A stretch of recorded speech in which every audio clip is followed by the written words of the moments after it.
Hello and welcome to another video. Today we're going to talk about how to sell your property in Portugal. I'm going to give you 6 tips that will make you a little bit more knowledgeable in this subject. So by the end of the video, you should understand how to sell your property, or at least to be more comfortable with the whole process.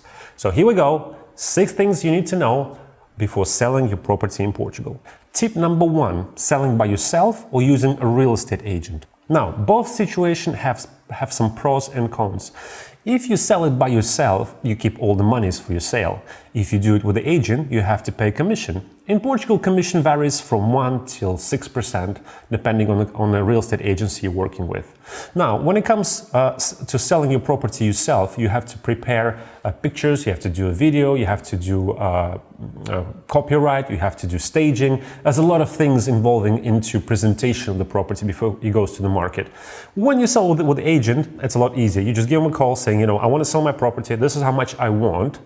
Make sure you count your agent's percentage on top of the price, because you have to pay him a percentage. And then they come and do everything they have to do to sell your property. Tip number 2, evaluation of the property. Now, what does it mean? Evaluation of the property means the sale price of your property on the market. And there's 2 types of valuation, one by the bank and one by the market. The evaluation by the bank is how much bank thinks your property worth, thus giving it a mortgage based on these calculations.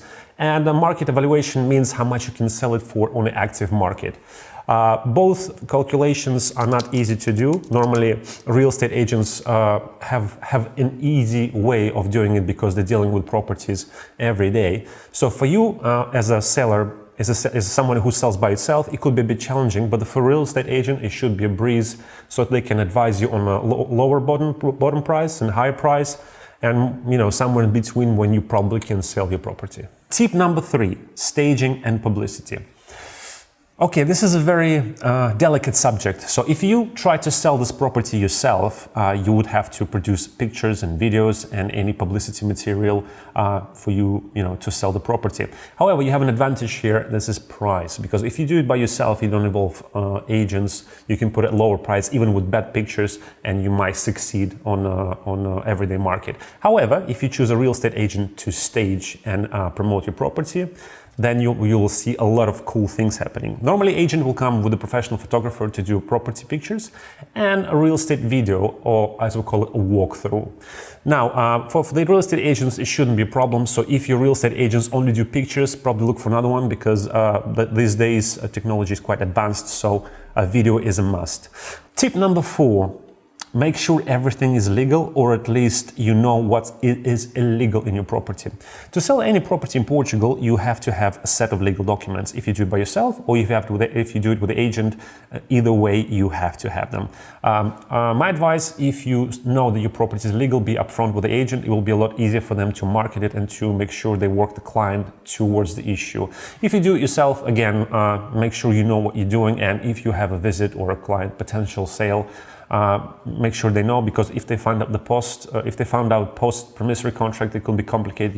You might have to pay some penalties for that. The documents you need to sell your property will be caderneta predial, which is the finances global sheet of the property, where it describes the size, location, basically everything about the property, including the owner and everything there.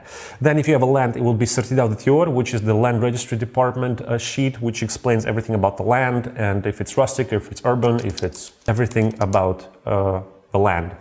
Now, then you need the ficha técnica if your property has been built after 2004. If it's not, if it's before that, don't worry about it. Also, you need a habitation license updated. You have to have one unless your property was built before 1951, August, if I'm not mistaken. So yeah, you have to have a habitation license, because without it, you can live in the property legally. And then, of course, the plans of the property to explain potential buyers where things are and how things are. Also, you have to have an energetic certificate. This is from 2009. Basically, it's a paper issued by the City Hall showing or explaining your property energy efficiency. It's very important. You cannot do the deed without one, so make sure you have it. Now, in both situations, if you sell by yourself or if you sell with the agent, you have to have this document. So there's no other way around it. To legally sell your property in Portugal, you have to have what I have mentioned above. Number 5, lawyer. Should you hire one or should you do it yourself? Well, if you're native in Portugal, I don't think you need a lawyer because everything is straightforward and the notaries will help you with whatever you have doubts for. If you're a foreigner and you're buying here in Portugal, or if you're a foreigner selling here in Portugal, I might advise you for your first sale to actually hire a lawyer, because there you probably would benefit in some knowledge. Not everything, but some knowledge. Plus, in case you're not in the country and you want to sell remotely, you will require power of attorney with your lawyer, so the lawyer can sell on your behalf or sign on your behalf. So if you do it yourself, get a lawyer. If you do it with the agency, get a lawyer if it's your first sale. If you've done it before, I'm sure you will be fine. Lawyer's fee go up to 1% of the sale price, but my advice, always negotiate the price, because 1% is very subjective value. So, give it a go. You never know. If the lawyer says no, you lose nothing, but we can always try. Tip number 6, Promissory and Deed. Every sale and purchase property in Portugal goes through a promissory and a deed. Very few properties go directly to the deed, however, it's possible. So, if you want to sell your property and you want to go directly, and the buyer wants to go directly to the deed, I see no problem there. What is a promissory contract and what is the deed? The promissory contract is the contract signed by both parties, by you as a seller and by a buyer, when you stipulate the condition of the deal and when it's going to happen. Plus, some amount has to be transferred to your account as a gesture of goodwill and reservation of the property. Normally, it varies between 10 and 25%. The deed is a little bit more complex. The deed has to be signed in front of the official notary when the buyer and seller, or both lawyers, or one of the lawyers and buyer and seller, sitting in the same room, and the condition of the contract is read out loud by the official notary. You both sign, you exchange whatever funds remaining from your promissory contract, and you stop being official owner of the property when the buyer becomes an official owner of the property. From this process, from that moment on, when you sign and when you receive the rest of the monies, you're done. Congratulations. Now, for the end, I will give you a little bit of advice in terms of taxes.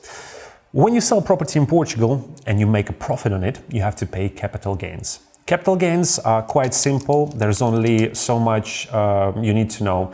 The main thing you need to know is that if you're individual, you have to pay 28%, and if you're a company, you pay 25%.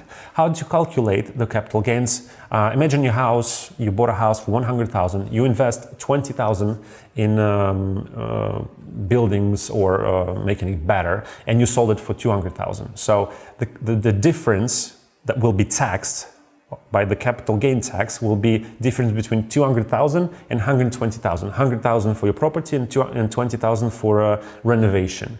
So 80,000 euros will be taxed at 28% if you're individual, or at 25% if the property is owned by the company. Now, there's a few exemptions to capital gain tax in Portugal. And the first one, if you're a domiciled resident in Portugal and you're selling your property here and you invest the whole amount of the sold property into the new property, then you exempt from this tax.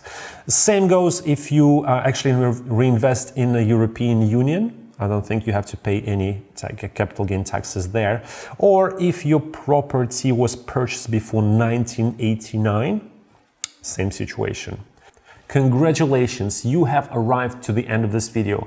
I hope you're a bit more knowledgeable about how to sell your property and in general real estate market here in Portugal. Please subscribe to my channel and like this video, as this will help my channel immensely. Thank you very much, and I'll see you soon. Bye-bye.